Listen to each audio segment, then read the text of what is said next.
Right. Full name. Uh, Herman Norstead. All right. Uh, Actually, Bill, I prefer. when and where were you born? I was born in St. Louis in December 5th, 1949. All right. Which wars did you serve in? Vietnam.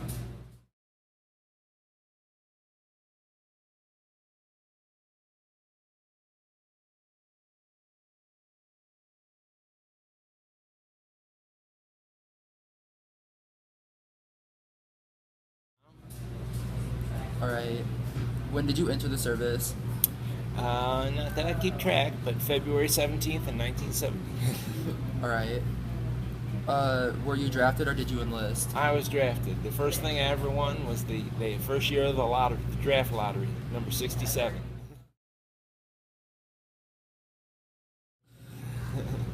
Uh, do you recall your first days in the service? Yeah, it was horrible. People poking you and sticking you and making you do weird things. Tell me about your boot camp experience or training experiences. Well, we used to have to go over to overhead bars every morning on the way to breakfast. And the whole time you're at breakfast, the mess hall sergeant was yelling that he needed the plates. Hurry up, shut up, hurry up, get out of here, get out of here. And then you went out and you did physical ed after you just got done eating. And sometimes you had to crawl through the sand to get to the mess hall. And when you got there, That you're doesn't all sound nasty. fun. And Okay, what outfit did you serve with? First to the 22nd Infantry, 4th Division. Where exactly did you go? I started out at An Vietnam, and then we moved. We gave that base to the ARVNs, the Vietnamese Army, and we moved to Tuy Hoa, which was on the coast.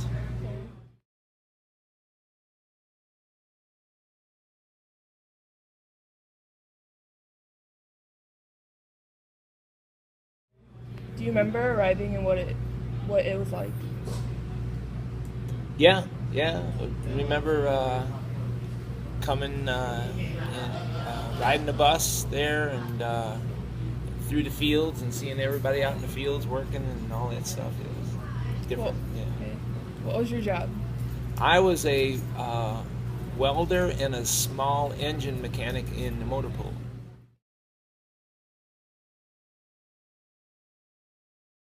Did you see combat?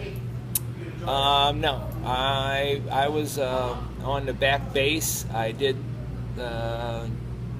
see people shooting at us and stuff like that, but no, I didn't go out in the bush, they called it. Yeah, we didn't do that. Okay. Tell me about a couple of your most memorable experiences. My most memorable experience.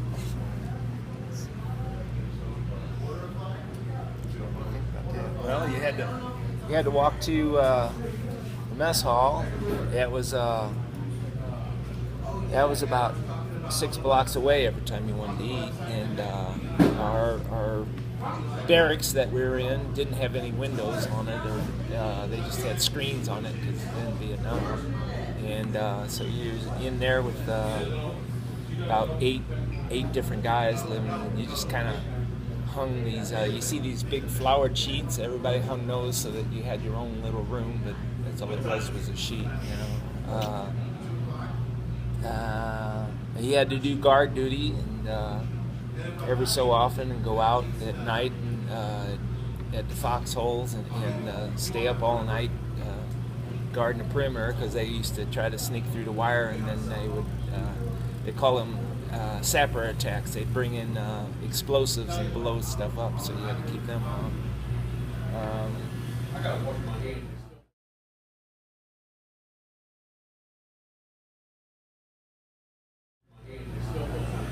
I did a lot of things that I'd never done before, and I'll probably never ever do again. It was all in all, it was a good experience. Since I'd say that I grew up in Shrewsbury, Missouri, and never went very far or met anyone, and here, I was out in the world, and it really changed my outlook on a lot of different things. It really was different. Okay. Were you awarded any medals or citations? No, just nothing special. All right. How did you stay in touch with your family? Mail, or back then we had cassette tapes, and you would make a cassette tape and mail it home.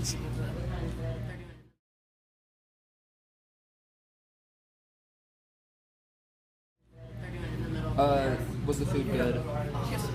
It was all right. I mean, I'm not as picky as a lot of people now because it was, there it is, this is what to eat. One thing I'll tell you, I'm a city boy, and I never had grits till I got in the Army. I thought that was the best thing ever. Boy, country people would just shove their stuff right at me. I go, hey, that's good stuff. Did you have like plenty of supplies?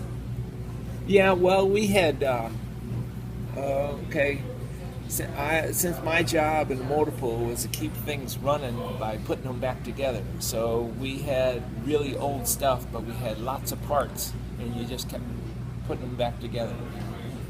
Did you feel pressure or stress?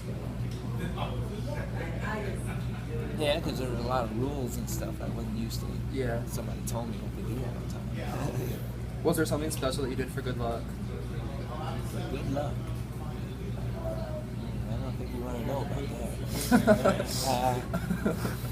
No, I don't want to go there. Good luck. No, I was never a luck person. It was just, if it happened, it happened. Yeah. Travel while in the service. Where did I travel? Mm-hmm. Well, after I left Fort Leonard Wood in Missouri, then I went to AIT, Advanced Infantry Training, in Fort Ord, California, and on the weekends we used to ride around Monterey and Carmel and stuff like that. But back then, Vietnam vets, you were evil baby killer, so you weren't much welcome anywhere. Yeah. So then it flew over there, and we used to have convoys, and we go on the roads back to different cities to get parts and stuff like that, and people would shoot at you going down the road. But like I said, I never really bush, just a target. Do you recall any particularly humorous or unusual events?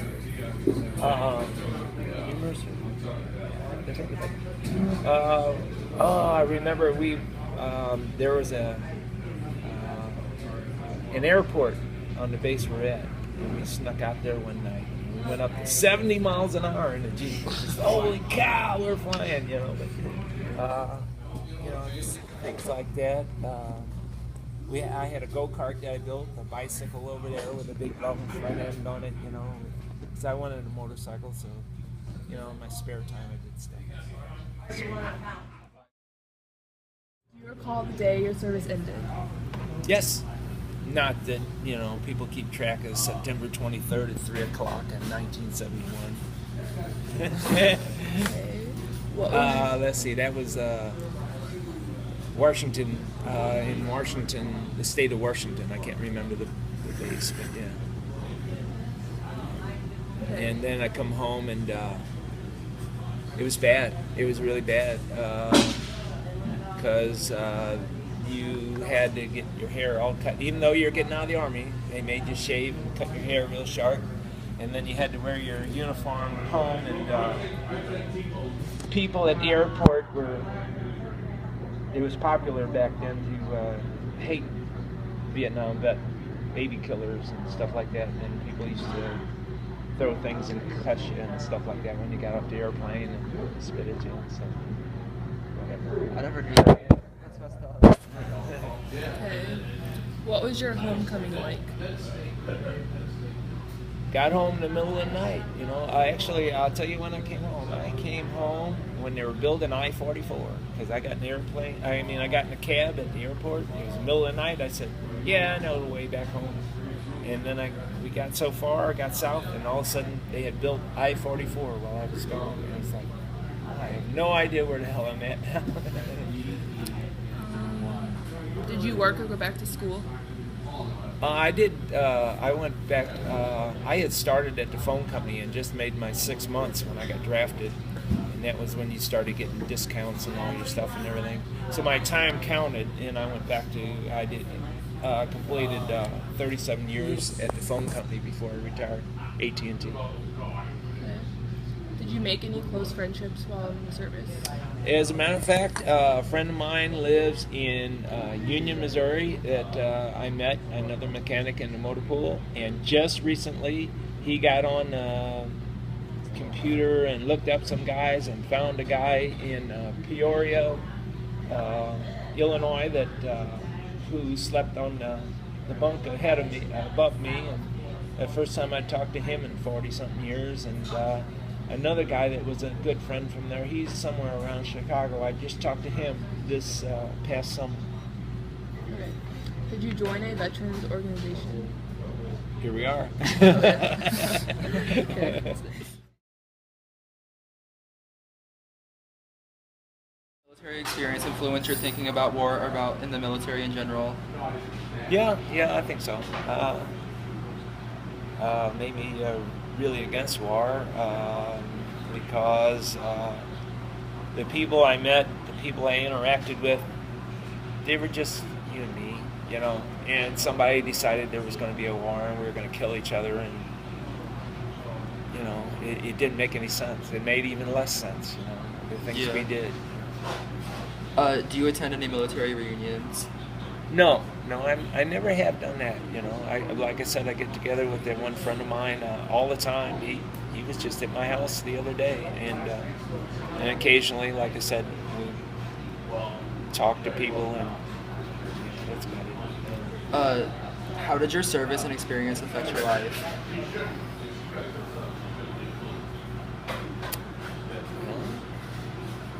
I got divorced.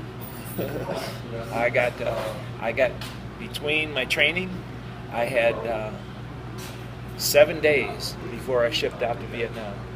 I got married 5 days before I left for Vietnam. And like I said, I grew up in Shrewsbury and didn't know much. And when I came back, I knew all kinds of things. And she had stayed the same as it was when, you know, but she never left. She did the same thing. She knew the same people, and I went out and I met everyone, and the whole world was different, and I just had a different outlook in life. All right, this is the last question. Is there anything you would like to add that we have not covered in this interview yet? No, you kind of got me there. No, it was a good thing. It was a good experience, all in all. I mean, to me,